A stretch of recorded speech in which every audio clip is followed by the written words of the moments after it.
Hi ಎಲ್ರಿಗೂ ಹೇಗಿದ್ದೀರಾ? Welcome back to my channel Nishi shy ವ್ಲಾಗ್ಸ್ಗೆ.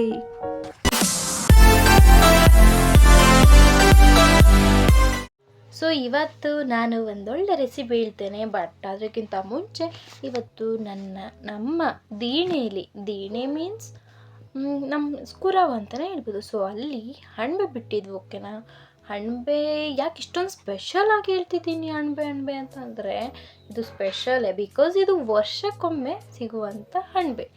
ಇದು ಮಲೆನಾಡು ಸೈಡಲ್ಲೇ ಸ್ಪೆಷಲು, ಮತ್ತು ಇದನ್ನು ನಾವು ಬೇರು ಅಣಬೆ ಅಂತಲೇ ಕರಿತೀವಿ. ಸೊ ಇವತ್ತು ಅತ್ತೆ ಹೋಗಿ ಬೆಳಗ್ಗೆನೇ ಕುಯ್ಕೊಂಡು ಬಂದಿದ್ರು ಆ್ಯಂಡ್ ಫ್ರೆಶ್ ಆಗಿ ಇದೆ ನೋಡಿ. ಸೊ ಇವಾಗ ಬನ್ನಿ ಇದನ್ನು ಕ್ಲೀನ್ ಮಾಡ್ಕೊಳ್ಳೋಣ. ಈಗ ಇದ್ರ ಮೇಲಿನ ಲೇಯರ್ನ ರಿಮೂವ್ ಮಾಡ್ತಾ ಬರಬೇಕು. ಆ್ಯಂಡ್ ಮಣ್ಣೆಲ್ಲ ಇರುತ್ತೆ, ಸೊ ನೋಡಿ ನೀಟಾಗಿ ಕ್ಲೀನ್ ಮಾಡ್ಕೋಬೇಕು. ಆ್ಯಂಡ್ ಹುಳ ಏನಾದರೂ ಇದ್ದರೆ ಅದನ್ನು ಹುಷಾರಾಗಿ ಸೋಸ್ಕೋಬೇಕು. ಓಕೆನಾ, ನೆಕ್ಸ್ಟ್ ಈಗ ಕ್ಲೀನ್ ಮಾಡಿ ಆಯಿತು ಆಲ್ಮೋಸ್ಟ್. ಇವಾಗ ಎಷ್ಟು ಸಿಕ್ಕಿದೆ ನೋಡಿ, ಅಷ್ಟೊಂದಿತ್ತು. ಇವಾಗ ನೋಡಿ ಕ್ಲೀನ್ ಮಾಡಿದ್ಮೇಲೆ ಇಷ್ಟ ಆಯಿತು. ಇದು ವೇಸ್ಟೇಜು, ಸೊ ಇದನ್ನು ನಾನು ಎಸಿತೀನಿ. ಆ್ಯಂಡ್ ಇಷ್ಟಿದೆ, ಒಂದು ಬೌಲಷ್ಟು ಸಿಕ್ಕಿದೆ ನನಗೆ. ಇವಾಗ ಬನ್ನಿ ಏನೇನೆಲ್ಲ ಹ್ಯಾಡ್ ಮಾಡ್ತೀನಿ ನೋಡಿ ಬನ್ನಿ.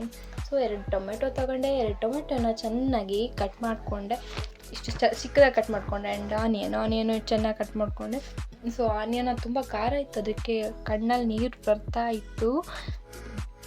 ನೆಕ್ಸ್ಟ್ ಇದು ಗಾರ್ಲಿಕ್ನೆಲ್ಲ ಕಟ್ ಮಾಡಿಕೊಂಡೆ. ಇವಾಗ ನಾನು ತೊಗೊಂಡಿರೋಂಥದ್ದು ಸಾಂಬಾರು ಸೊಪ್ಪು ಇಷ್ಟು, ಗಾರ್ಲಿಕ್, ಆನಿಯನ್ ಕಟ್ ಮಾಡ್ಕೊಂಡಿದ್ದೀನಿ ಆ್ಯಂಡ್ ಟೊಮೆಟೊ.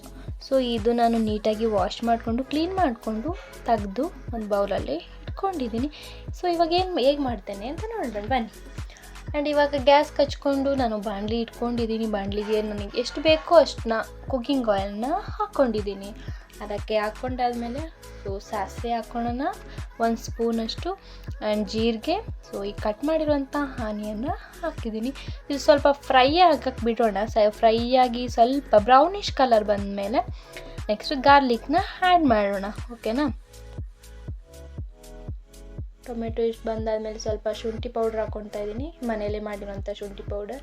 ಆ್ಯಂಡ್ ನಾನೇನು ಕ್ಲೀನ್ ಮಾಡ್ಕೊಂಡು ವಾಶ್ ಮಾಡ್ಕೊಂಡಿರೋಂಥ ಮಶ್ರೂಮ್ ಕಟ್ ಮಾಡ್ಕೊಂಡಿದ್ನಲ್ಲ, ಸೊ ಅದನ್ನು ಹಾಕ್ತಾಯಿದ್ದೀನಿ. ಇವಾಗ ಆ ಒಗ್ಗರಣೆ ಇದೆಯಲ್ಲ, ಅದಕ್ಕೆ ಸ್ವಲ್ಪ ಮಿಕ್ಸ್ ಆಗಿ ಚೆನ್ನಾಗಿ ಆದಮೇಲೆ ಸ್ವಲ್ಪ ಸಾಲ್ಟ್ ಹಾಕೊಂಡೆ ಆ್ಯಂಡ್ ಚಿಲ್ಲಿ ಪೌಡರ್. ನೀವು ಬೇಕಿದ್ರೆ ಚಿಲ್ಲಿ ಹಾಕೋಬೋದು, ನಾನು ಪೌಡರ್ ಹಾಕ್ಕೊಂಡಿದ್ದೀನಿ. ಆ್ಯಂಡ್ ಸ್ವಲ್ಪ ಅರಿಶಿನ ಪುಡಿ ಹಾಕ್ಕೊಂಡಿದ್ದೀನಿ. ಈಗ ನೆಕ್ಸ್ಟ್ ಚೆನ್ನಾಗಿ ಮಿಕ್ಸ್ ಮಾಡಿದ್ಮೇಲೆ ಸ್ವಲ್ಪ ಮೊಸರು ಹಾಕ್ಕೊಳ್ಳಿ. ನೀರು ಹಾಕೋ ಅವಶ್ಯಕತೆ ಇಲ್ಲ, ಯಾಕೆಂದರೆ ಇದರಲ್ಲಿ ತುಂಬ ವಾಟರ್ ಕಂಟೆಂಟ್ ಇರುತ್ತೆ. ಸೊ ಅದು ಕುದೀತಾ ತುಂಬ ನೀರನ್ನ ಬಿಟ್ಕೊಳ್ಳುತ್ತೆ. ಸೊ ನೀರು ಹಾಕಲೇಬೇಡಿ. ನಂಗೆ ಸ್ವಲ್ಪ ಶಾರ್ಟೇಜ್ ಆಯ್ತು, ಅದಕ್ಕೆ ಮತ್ತೆ ಮೊಸರು ಹಾಕ್ಕೊಂಡೆ. ಸೊ ಇವಾಗ ಚೆನ್ನಾಗಾಗಿದೆ ನೋಡಿ. ಇವಾಗ ನಮ್ಮ ಪುಣ್ಣಿ ಟೇಸ್ಟ್ ನೋಡ್ತಿದ್ದಾಳೆ. ಟೇಸ್ಟ್ ನೋಡಿ ಹೇಗೆ ಹೇಳ್ತಾಳೆ ಬನ್ನಿ ನೋಡೋಣ.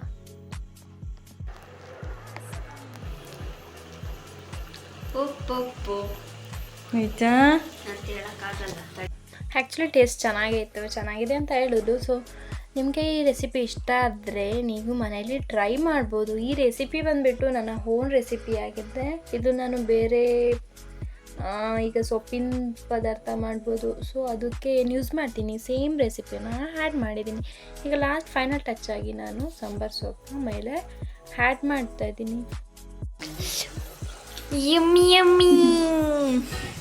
ನನ್ನ ಈ ರೆಸಿಪಿ ಇಷ್ಟ ಆದರೆ ನೀವು ಮನೆಯಲ್ಲಿ ಟ್ರೈ ಮಾಡಿ. ಅದಕ್ಕಿಂತ ಮುಂಚೆ ನನ್ನ ಚಾನಲ್ನ ಸಬ್ಸ್ಕ್ರೈಬ್ ಮಾಡಿ, ಲೈಕ್ ಮಾಡಿ, ಶೇರ್ ಮಾಡಿ, ಕಮೆಂಟ್ ಮಾಡಿ ಅಂತ ಹೇಳ್ತಾ ಮುಗಿಸ್ತಾ ಇದ್ದೀನಿ. Thank you.